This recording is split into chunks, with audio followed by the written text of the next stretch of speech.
തേടുവാൻ ജഡത്തിൻ സുഖം ഇപ്പോഴല്ല സമയം.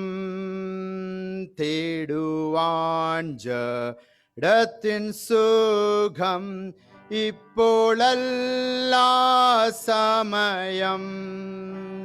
സ്വന്ത നാട്ടിൽ ദൈവമുഖം കാൺകെയെത്ര വാഞ്ചിതം. സ്വന്ത നാട്ടിൽ ദൈവമുഖം കാൺകെയെത്ര വാഞ്ചിതം. സമയമാം രഥത്തിൽ ഞാൻ സ്വർഗയാത്ര ചെയ്യുന്നു. സമയമാം രഥത്തിൽ ഞാൻ സ്വർഗയാത്ര ചെയ്യുന്നു. എൻ സ്വദേശം കാൺമതിനായി ബദ്ധപ്പെട്ടോടിടുന്നു. എൻ സ്വദേശം കാൺമതിനായി ബദ്ധപ്പെട്ടോടിടുന്നു. Praise the Lord. शरीर की भोग विलास की बातें, मोह अभिलाषाओं की बातों को खोजने का अब समय नहीं है, क्योंकि प्रभु यीशु मसीह का आगमन बहुत ही निकट है. और उस आगमन में जाने की तैयारी के लिए और उस यीशु मसीह के चेहरे को, मुख को देखने की लालसा, इच्छा और अभिलाषा के साथ जीना है. ऐसा ये गीत की पंक्तियां कहता है. परमेश्वर के नाम की महिमा हो. इस पुनरुत्थान के पवित्र दिन के सुंदर समय के लिए परमेश्वर का धन्यवाद और स्तुति करता हूं. मिलकर संगति करने के लिए, आत्मा और सच्चाई से आराधना करने के लिए और वचनों का अध्ययन करने का परमेश्वर ने जो सुवर्ण अवसर दिया है, तहे दिल से परमेश्वर का धन्यवाद करता हूं. आप सबों को जल्द से जल्द आने वाले प्रभु यीशु मसीह के मधुर नाम में वंदना देता हूं और वचन की सेवकाई के लिए मुझे आमंत्रित किया प्रभु के दासों को भी मैं तहे दिल से धन्यवाद देता हूं. परमेश्वर हम सबों को बहुतायत से आशीष दे. यहां पर जो मलयालम गीत की जो दो पंक्तियों को मैंने यहां पर गाया, साधारण रीति से मलयालम या केरला के विश्वासियों का धारणा है, इस गीत को जब किसी का मृत्यु होता है, देहांत होता है या फ्यूनरल सर्विस में गाया जाता है. लेकिन जिस व्यक्ति ने इस गीत को लिखा है, अगर हम उससे पूछेंगे और गीत की पंक्तियों को समझकर गाएंगे, तो वो कहता है मृत्यु से बढ़कर जब एक विश्वासी जिंदा रहता है, उसको ये गीत को गाकर अपने आत्मिक जीवन में आगे बढ़ना है. तेडुवान जड़तिन सुगम इप्पोल अल्ला समयम स्वंद नाटिल दैवमुखम कांगे यत्र वांजिदम. कितनी आशा के साथ हमें इन दिनों में आगे बढ़ना है. We are living in the days preceding the second coming of our lord and saviour Jesus Christ. यीशु मसीह का आगमन बहुत ही निकट है और उस आगमन में जाने की तैयारी के लिए वचन के अनुसार अपने जीवन को निखारने का परमेश्वर ने एक और अवसर दिया है. फिलिपियों की पत्री 2 अध्याय का 5 से 11 वचनों को पढ़ते हुए आज हम शुरुआत करेंगे. फिलिपिय लेखनम 2 अध्यायम 5 തൊട്ട് 11 വരെയുള്ള വാക്യങ്ങൾ.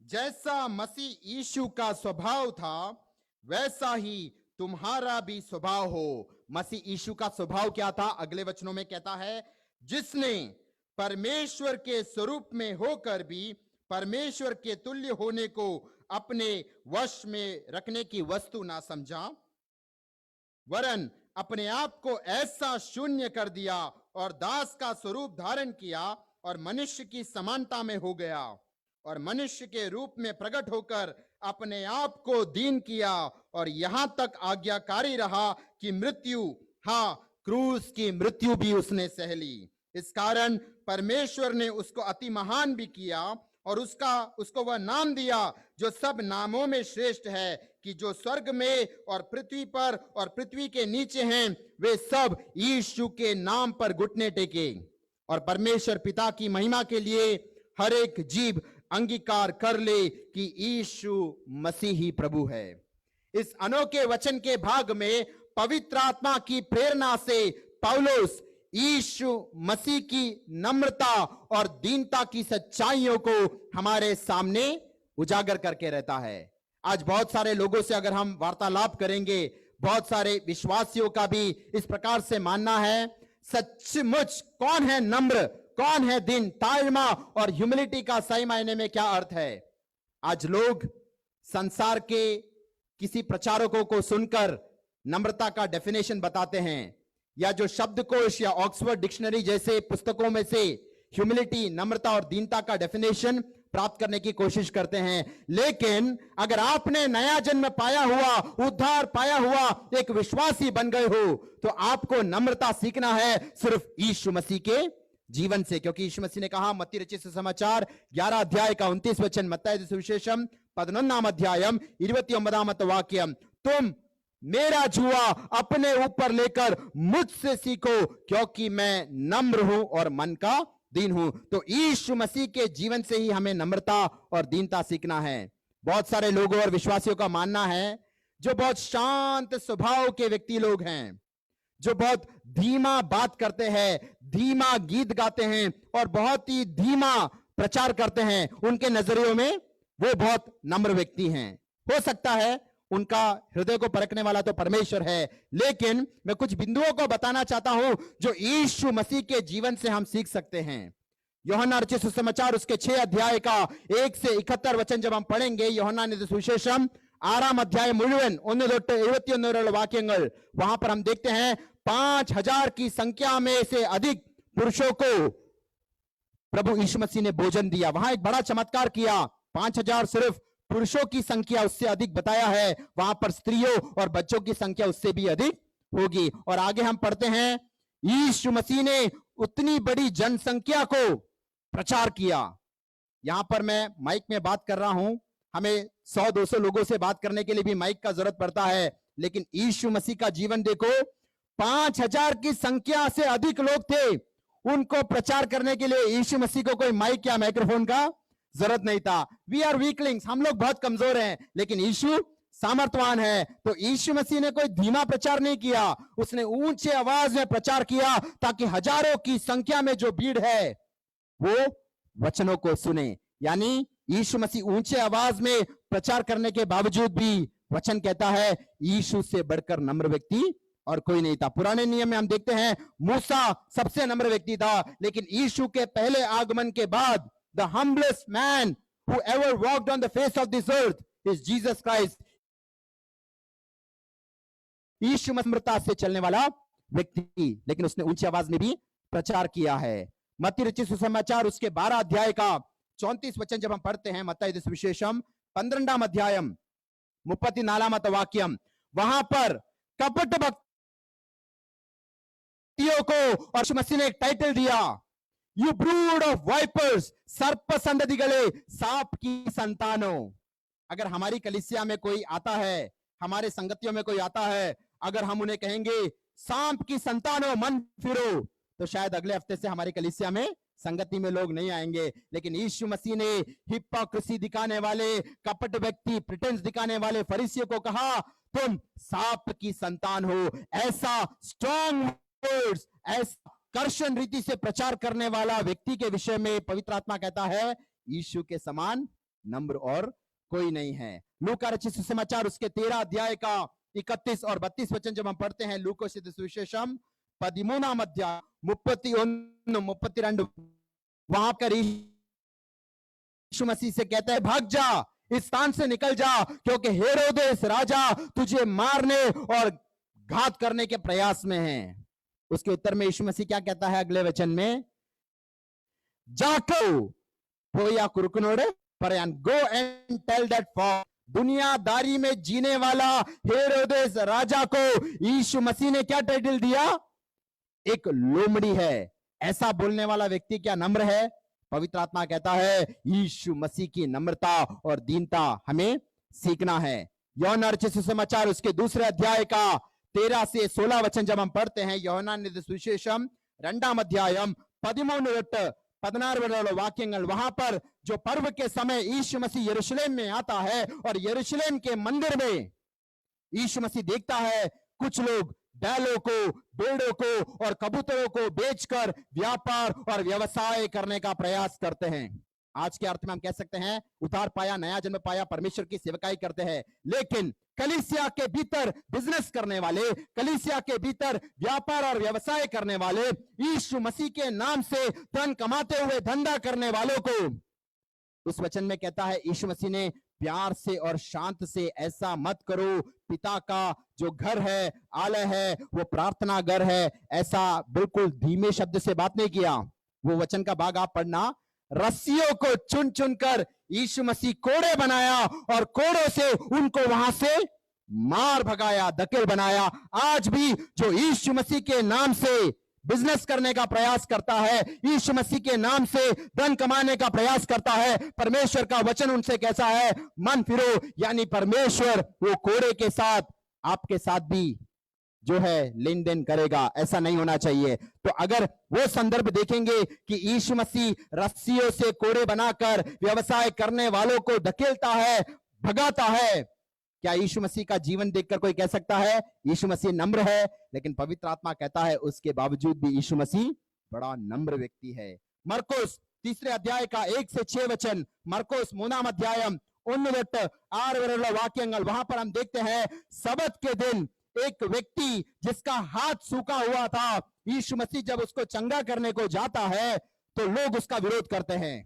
वो कहते हैं सबत के दिन ऐसा कोई अच्छा काम या चंगाई का काम नहीं होना चाहिए। उस वचन के भाग में यीशु मसीह उन व्यक्तियों को देखकर उसका विषय में कहता है कि यीशु मसीह क्रोधित हुआ। Jesus became angry. क्या गुस्सा करने वाला, क्रोधित होने वाला व्यक्ति को हम नम्र कह सकते हैं? तो यीशु मसीह के जीवन से हमें सीखना है, जिसने ऊंचे आवाज में 5000 की संख्या के लोगों को प्रचार किया, जिसने फरीसियों को सांप की संतान कहा, जिसने दुनियादारी में जीने वाले हेरोदेस को लोमड़ी कहकर पुकारा, यीशु मसीह के नाम से धन कमाने वालों को कोड़े से धकेल दिया, और जो चंगाई के विरोध में आने वाले लोगों को यीशु ने क्रोधित होकर देखा। ऐसा यीशु मसीह का जीवन से हमें नम्रता और दीनता सीखना है। फिलिपियों की पत्री 2 अध्याय का जो वचन का भाग हमने पढ़ा है, उसका 5 से 8 वचन पढ़ते हैं। वहां पर यीशु मसीह जो राजाओं का राजा, प्रभुओं का प्रभु, स्वर्ग का राजकुमार है, उसने अपने जीवन में जो नम्रता की सीढ़ियों को उतरा, उसके विषय में वर्णन करता है। हिंदी और अंग्रेजी में एक अच्छा गीत भी है, यहां पर गीत गाने का समय नहीं है। वो कहता है, यीशु आया स्वर्ग से धरती पर मुझको राह दिखाने को, धरती से क्रूस पर मेरा कर्ज चुकाने को, क्रूस से कब्र तक और कब्र से आसमान। प्रभु तेरा नाम है महान। You came from heaven to earth to show the way, from the earth to the cross and to the cross to the grave and from the grave to the sky. उस वचन के आधार पर, इस वचन के भाग के आधार पर सच्चाई को जान सकते हैं। स्वर्ग का राजकुमार जो यीशु मसीह था, उसने नम्रता का एक सीढ़ी उतरा और वो मनुष्य रीति से बन गया। यहां पर भाइयों ने भी गीत गाया, हम पाप के सागर में पड़े हुए थे, यीशु मसीह मनुष्य रीति से हमारे बीच में आया। इब्रानी 2 का 17 कहता है, वो अपने भाइयों के समान बना। He was made like his brethren। वो मेरे और आपके समान बना। लेकिन यीशु मसीह वहां पर नहीं रुक रहा। जो स्वर्ग का राजकुमार मनुष्य रीति से आया, उसने एक और सीढ़ी नीचे उतरकर दासत्व का रूप धारण किया। He became a bond servant।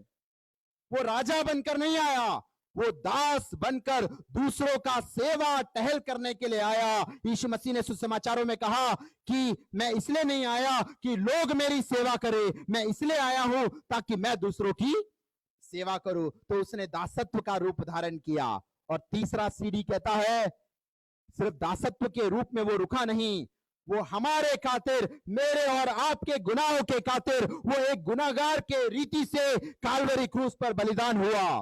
उस जमाने में जो क्रूस का अनुभव है, उसी क्रिमिनल को, उसी गुनहगार को देते थे जिसने एक बड़ा गुनाह किया है। यीशु मसीह निष्पाप था, उसने कभी पाप नहीं किया, उसने कभी पाप जाना नहीं। पवित्र परमेश्वर का एक लौता पुत्र जब मनुष्य रीति से वो आया और दासत्व का रूप धारण किया, और अंत में मेरे और आपके पापों के खातिर वो काल्वरी क्रूस पर बलिदान हुआ और अपनी नम्रता और दीनता को प्रकट किया। उसके जीवन से हमें सीखना है। यीशु मसीह ने ऊपर जाने को प्रयास नहीं किया। आज संसार में देखते हैं, अगर उच्चतम पदवी पर कोई पोस्ट पर पहुंचना है, राजनीति में हो, पॉलिटिक्स में हो, कॉर्पोरेट वर्ल्ड में हो, आज तो कलीसियाओं में भी अगर ऊंचे पदवी पर पहुंचना है तो वहां पर राजनीति और पॉलिटिक्स खेला जाता है। लोगों को धन के द्वारा खरीदा जाता है, लोगों को दबाकर उनके ऊपर चढ़कर ऊपर जाने का प्रयास करता है। लेकिन पवित्र शास्त्र बाइबल कहता है, this is one of the paradoxes of Christian life, क्रिस्तीय जीविततिन द वैरुध्यम। मसीह जीवन का विरोधाभास क्या कहता है? संसार में अगर ऊपर जाना है तो आपको दूसरों को दबाकर ऊपर जाना पड़ेगा, लेकिन मसीह जीवन में और स्वर्ग राज्य में अगर आपको ऊंचाई पर जाना है तो आपको नीचे आना होगा, आपको नम्रता और दीनता धारण करना होगा। पहला पत्रुस 5 अध्याय का 6 वचन में पत्रुस कहता है, 1 पत्रुस 5 अध्यायम 6 वाक्यम, परमेश्वर के बलवंत हाथ के अधीन तुम नम्रता और दीनता से बना रहो तो उचित समय आने पर परमेश्वर तुम्हें उठाएगा। कितना अनोखा वचन है। वहां पर कहता है, humble yourself under the mighty hand of God that he may exalt you at the proper time। यानी परमेश्वर का जो बलवंत हाथ, what is this mighty hand of God? क्या बड़ा सा कोई हाथ आकर हमारे ऊपर आएगा और उसके अधीन में बना रहना है? उसका आत्मिक अर्थ कहता है, जो भी परिस्थितियों को परमेश्वर हमारे जीवन में आने का अनुमति देता है, the circumstances which God ordains in our life, उसके अधीन में हमें नम्रता और दीनता से बने रहना है। वो शायद अनुकूल परिस्थिति हो या प्रतिकूल परिस्थिति हो, चाहे वो आनंद, हर्ष और उल्लास के अनुभव हो या पीड़ा, दर्द और कोई दर्दनाक अनुभव हो, या 50 लोग हमारी प्रशंसा करते हैं और 100 लोग हमारी बुराई करते हैं, जब परमेश्वर ने उन परिस्थितियों को हमारे जीवन में अनुमति दिया है, उसके खिलाफ हमें रेबल नहीं होना है, उसके खिलाफ हमें ग्रम्बलिंग, कंप्लेनिंग और कुड़कुड़ाहट नहीं करना है। यह वचन कहता है, परमेश्वर के बलवंत हाथों के नीचे आप नम्रता और दीनता से बने रहो तो उचित समय आने पर परमेश्वर आपको उठाएगा, मनुष्य नहीं उठाता। भजन संहिता 75 का 6 और 7 वचन जब हम पढ़ते हैं, संकीर्तनम 75 अध्यायम 6-7 वाक्यങ്ങൾ, वहां पर कहता है, प्रमोशन कम्स फ्रॉम गॉड। जो बढ़ा हुआ है, बढ़ोतरी है, उत्थान है, या ओरिजिनल ट्रांसलेशन में कहता है प्रमोशन, वो परमेश्वर की ओर से आता है। ना वो पूर्व से आता है, ना वो पश्चिम से आता है, ना वो जंगल से आता है। प्रमोशन, उत्थान, बढ़ावा परमेश्वर की ओर से आता है। और उसका अगला वचन कहता है, परमेश्वर एक को बढ़ाता है और दूसरे को घटाता है। सिर्फ आत्मिक जीवन में नहीं, सिर्फ सेवकाई में नहीं, स्कूल में पढ़ने वाले विद्यार्थियों को मैं कहना चाहता हूं, कॉलेज में पढ़ने वाले स्टूडेंट्स को मैं कहना चाहता हूं, प्रोफेशन में, कंपनी में, हॉस्पिटल में, जहां कहीं पर भी आपने परमेश्वर ने आपको रखा है, वहां पर भी परमेश्वर आपको उत्थान और बढ़ावा देना चाहता है। आपके व्यक्तिगत जीवन में, आपके पारिवारिक जीवन में, आपके एजुकेशन में, प्रोफेशन में, आत्मिक जीवन में, सेवकाई में परमेश्वर आपको उत्थान और प्रमोशन देना चाहता है।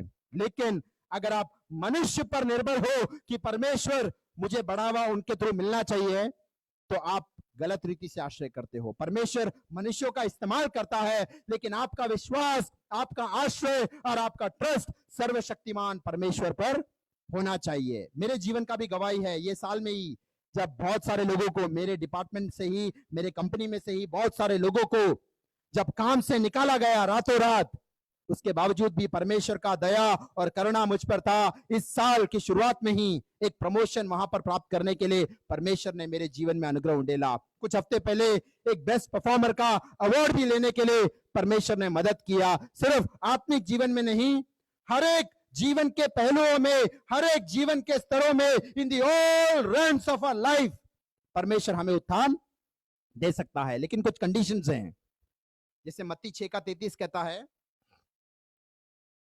सबसे पहले परमेश्वर के राज्य और धार्मिकता की खोज करो तो तुम्हें जो भी जरूरत की बातें हैं वो परमेश्वर समय पर जोड़ कर देगा। मेरी जरूरतें परमेश्वर के सामने है, आपकी जरूरतें परमेश्वर के सामने है। मेरी जरूरत के अनुसार नहीं होगा आपका जरूरत, तो आपकी जरूरतों के अनुसार, समय के अनुसार परमेश्वर आपको भी आशीष देके बढ़ाएगा, लेकिन आपको परमेश्वर के राज्य और धार्मिकता की खोज करनी है।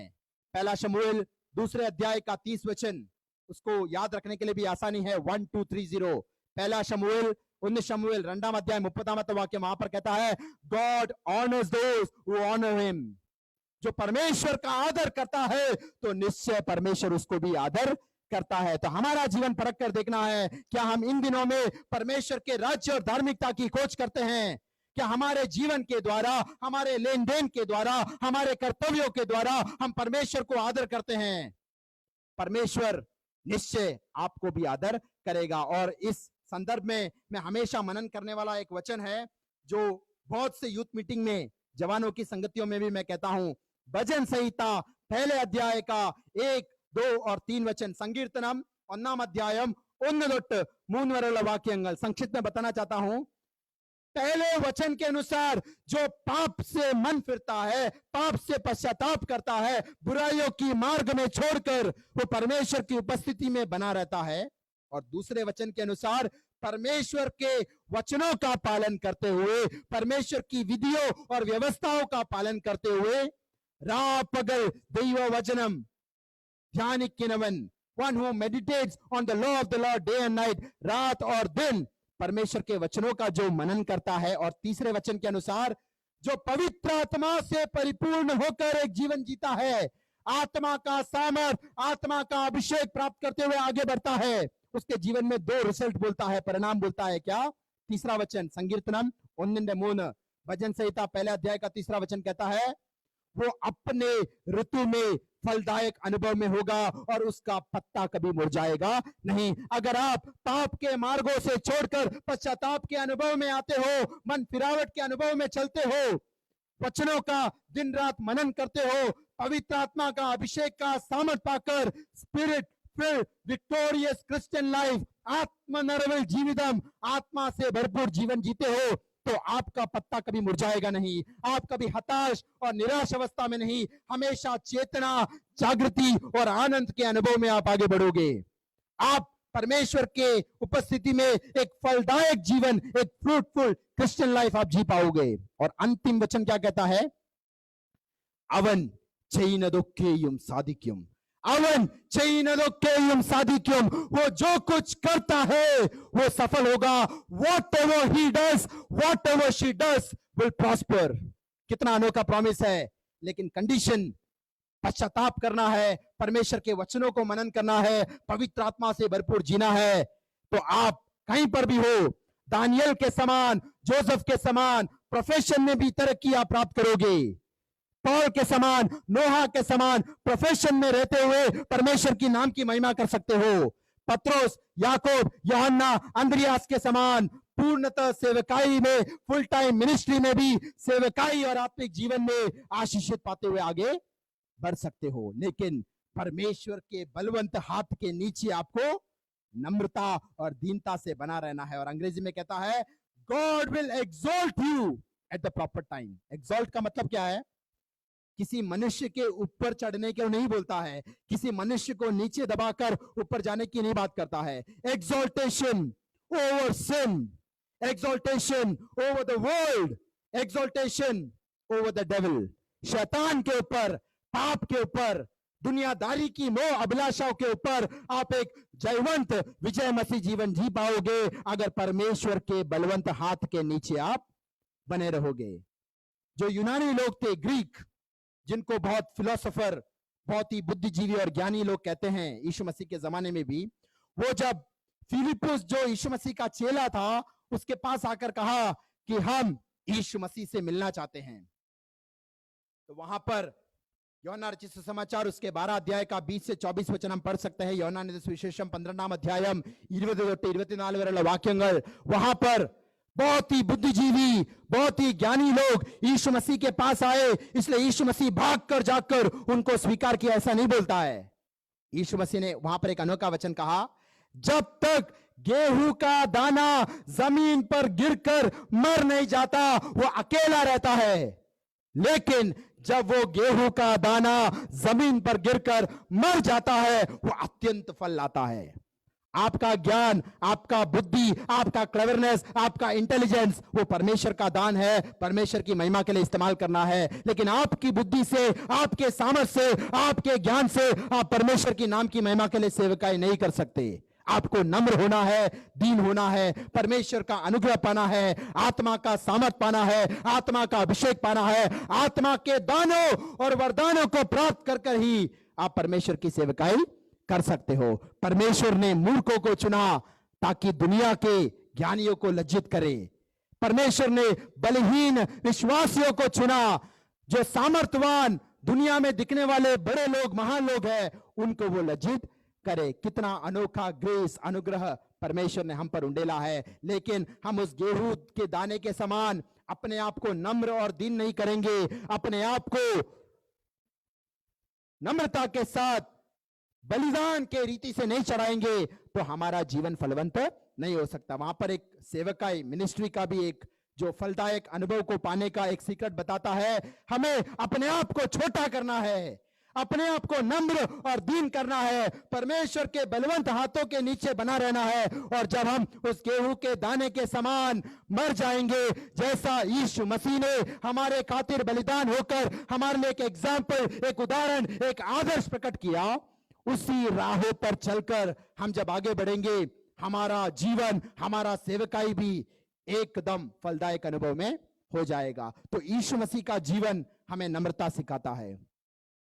आज बहुत सारे लोग अपने फैमिली बैकग्राउंड पर अभिमान करते हैं, कुछ लोग अहंकार भी करते हैं। खास करके केरला में, मैं भी एक केरलाइट हूं, मलयाली हूं, लेकिन मैं कहना चाहता हूं केरला में जो अविश्वासियों की बात नहीं कर रहा हूं, नया जन्म पाया हुआ विश्वासी लोग भी अपने फैमिली बैकग्राउंड पर बड़ा महिमा दिखाते हैं।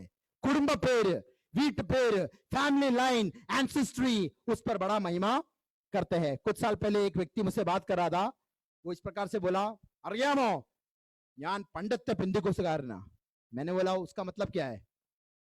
पेंटिकॉस्टल मूवमेंट केरला में स्टार्ट होकर लगभग 100 साल हो रहा है, लेकिन 2000 साल से परमेश्वर की कलीसिया यहां पर है। हम किसी बात में भी ग्लोरी नहीं कर सकते। आपको एक अच्छा परिवार दिया है, अच्छे माता पिता के अधीन में रहते हुए अच्छे भाई बहन, नाते रिश्तेदार, एक अच्छा पारिवारिक जीवन आपको दिया है, तो परमेश्वर को धन्यवाद देना है, उस पर कभी अहंकार मत करना। यीशु मसीह का जीवन देखना, मत्ती रचित सुसमाचार पहले अध्याय का 1 से 6 वचन जब हम पढ़ते हैं, मत्ताई सुविशेषम 1 अध्यायम 1 തൊട്ട് 6 വരെയുള്ള വാക്യങ്ങൾ। जब मैं पैदा हुआ, आप लोग पैदा हुए, उससे पहले परमेश्वर ने, स्वर्ग के परमेश्वर ने मुझे और आपको नहीं पूछा कि आप कौन से परिवार में पैदा होना चाहते हो, कौन से राज्य में, कौन से स्थान में, कौन से साल में, कौन से समय में पैदा होना चाहते हो। हम लोग पैदा हो गए, उसके बाद पता चला कि हमें इस स्थान में, इस राज्य में, इस डेट में, इस परिवार में परमेश्वर ने रखा है। लेकिन संसार में एक व्यक्ति था जो ये चुन सकता था, चूज कर सकता था, उसे कौन से परिवार में पैदा होना है, कौन से राज्य में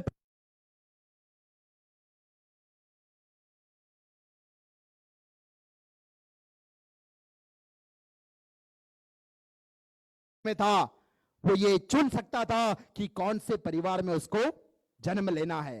लेकिन उसने कौन से परिवार को चुना, वचन के आधार पर हम पढ़ सकते हैं। जब यही वचन को मैं एक कलीसिया में शेयर कर रहा था, तो एक विश्वासी ने कहा, अगर परमेश्वर ने मुझसे पूछा रहता कि कौन से परिवार में पैदा होना है, मैं तो बोलता कि अंबानी के परिवार में पैदा होना है, तो आज मैं जियो का मालिक होता। तो यानी मनुष्यों को परमेश्वर ने अधिकार नहीं दिया। लेकिन यीशु मसीह जो स्वर्ग का राजकुमार, वो राजाओं का राजा, प्रभुओं का प्रभु, एक प्रभावशाली रीति से, एक डैशिंग पर्सनालिटी, एक प्रभावी व्यक्तित्व के साथ एक अच्छे परिवार में जन्म होना वो चुन सकता था। लेकिन यीशु मसीह ने कौन सा पारिवारिक रेखा को चुना, कौन सा फैमिली लाइन, एंसेस्ट्री को चुना? मत्ती रचित सुसमाचार उसके पहले अध्याय का 1 से 6 वचन जब हम पढ़ते हैं, वहां पर यीशु मसीह का वंशावली, जीनियोलॉजी ऑफ जीसस क्राइस्ट हम देख सकते हैं। कौन किसका बेटा था, कौन किसका पिता था, उसका पूरा विवरण वहां पर दिया है। पुराने नियम में भी बहुत सारे वंशावली और जीनियोलॉजीज के विषय में वचन कहता है, लेकिन पुराने नियम के कोई भी वंशावली में स्त्रियों का नाम नहीं बताते थे, वहां पर पुरुषों को प्रधानता देते थे। पुराने नियम में उत्पत्ति से मलाकी तक आप बहुत सारे वंशावलियों को पढ़ते हैं, वहां पर जो यहूदी समाज है, यहूदी संस्कृति है, ज्यूइश जो सराउंडिंग है, वहां पर स्त्रियों को एक उच्चतम स्तर नहीं दिया जाता। लेकिन नया नियम में ऐसा नहीं है। पेंतिकोस्त के दिन भी जब पवित्र आत्मा उतरा, प्रेरितों के काम 2:17 അപ്പോസ്തല പ്രവൃത്തികൾ 2:17 അന്ത്യനാളിൽ സകല ജഡത്തിന്മേലും പരിശുദ്ധാത്മാവിനെ പകരും, പുത്രന്മാര് മാത്രമല്ല പുത്രിമാരും പ്രവചിക്കും, दास और दासी लोगों के ऊपर भी आत्मा उंडेला जाएगा। यानी यीशु मसीह जब संसार में आया, वो पैदा हुआ, उसने पुरुषों का स्तर तो ऊंचा किया, उतना ही स्त्रियों का स्तर भी ऊंचा किया। बहुत सारी स्त्री प्रभु के चेले बने। स्त्रियों को कलीसिया में आधिकारिक रीति से सिखाने का अधिकार नहीं है, लीडरशिप में आने का भी अधिकार नहीं है, लेकिन बहुत सारी स्त्रियों को परमेश्वर ने अपनी नाम की महिमा के लिए इस्तेमाल किया है। भारत में भी बहुत सारी स्त्रियां हैं, उन तक पुरुषों को अधिकार नहीं है कि वो सबको जाकर सुसमाचार सुनाए। स्त्रियों को, बहनों को, सिस्टर्स को परमेश्वर ने चुना है ताकि उनका इस्तेमाल वो कर पाए। यहां पर हम देखते हैं यीशु मसीह की वंशावली में 4 स्त्रियों का विवरण दिया है। उसका 2 वचन, 5वां वचन और 6 वचन जब पढ़ेंगे, 4 स्त्रियों के विषय में उल्लेख किया है। उन स्त्रियों के विषय में मैं कुछ बातें बताना चाहता हूं। सबसे पहला स्त्री का नाम है थेमार या तामार। तामार कौन थी?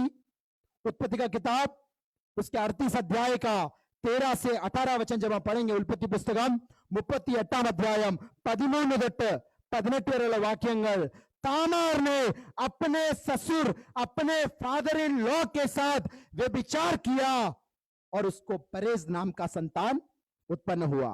तो तामार ने अपने ससुर के साथ व्यभिचार कर कर एक बच्चे को पैदा किया। और जब स्वर्ग का परमेश्वर यीशु मसीह स्वर्ग से ये देख रहा था, उसने बोला मैं इसी पारिवारिक रेखा, इसी फैमिली लाइन के थ्रू आना चाहता हूं। क्यों? आज हम में से कोई नहीं चाहता कि किसी ने व्यभिचार किया, किसी ने पाप किया, ऐसे परिवार में हम जन्मे।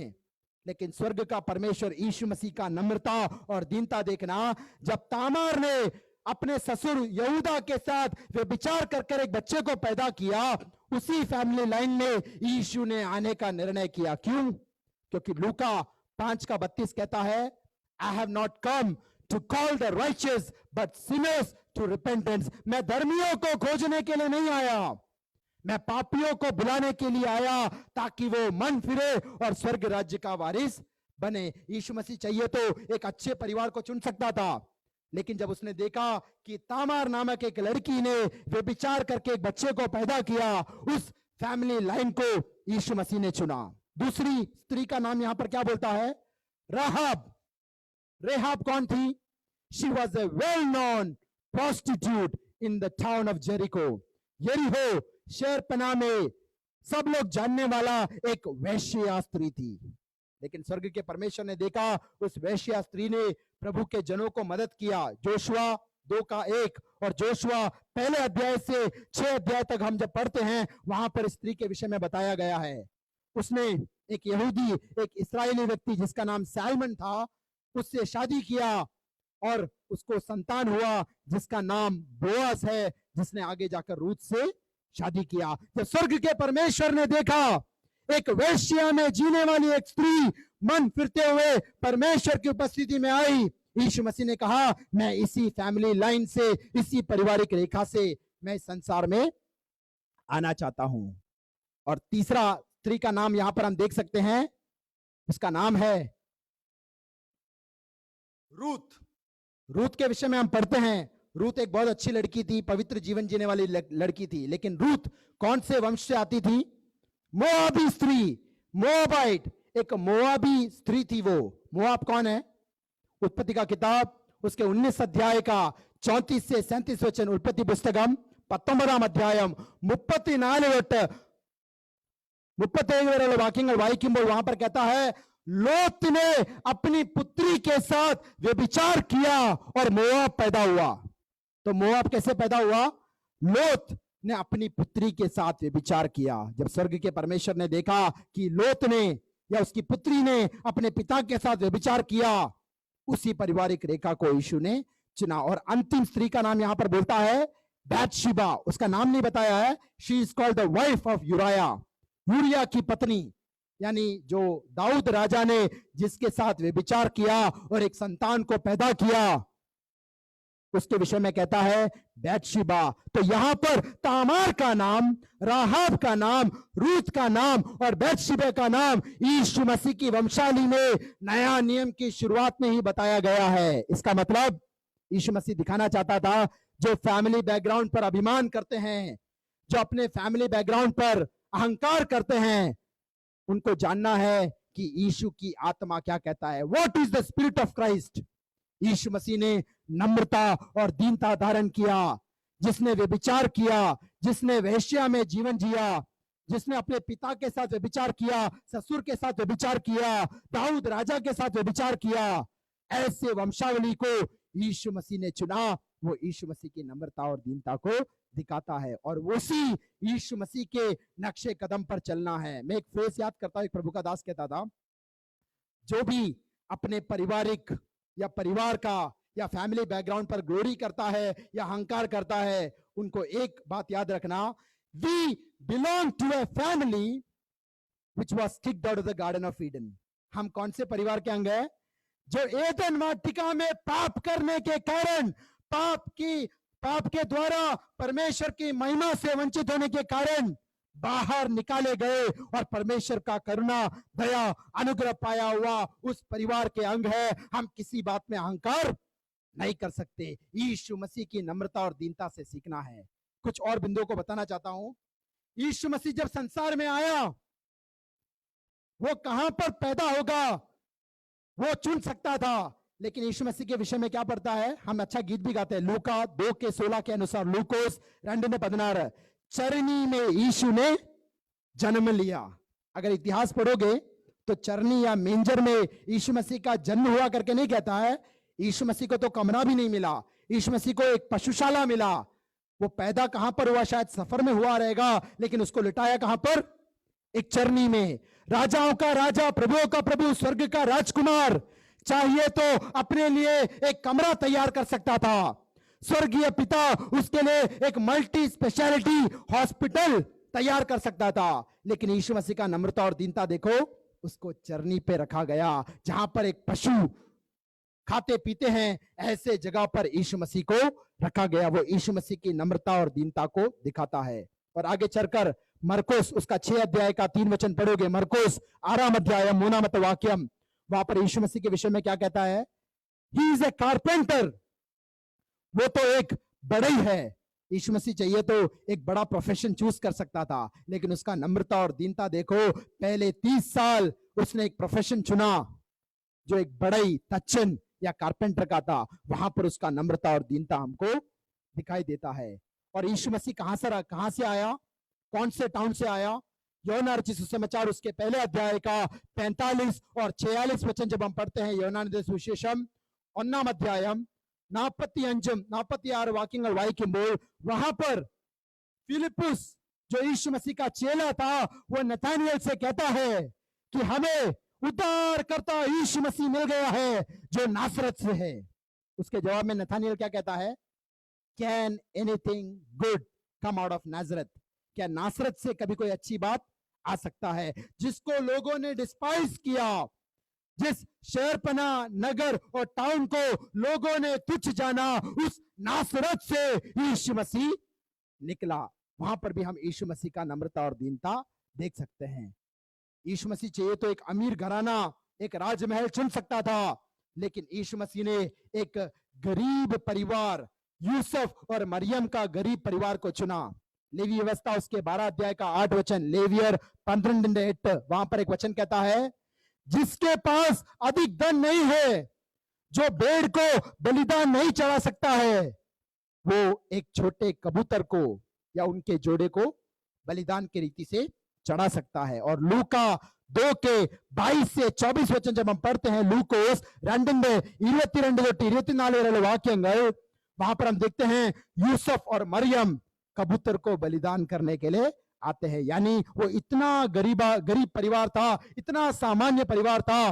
एक भेड़ भी उनको अर्पित करने के लिए उतना धन नहीं था। अगर यीशु मसीह ने नम्रता और दीनता से ऐसे परिवार को चुना तो हमें भी वो नम्रता और दीनता सीखना जरूरी है। अगर आप मत्ती, मरकुस, लूकोस और यूहन्ना ये सुसमाचार को पढ़ोगे, वहां पर बारंबार यीशु मसीह को एक टाइटल दिया जाता है, he is called the son of man, मनुष्य पुत्रन, मनुष्य का पुत्र।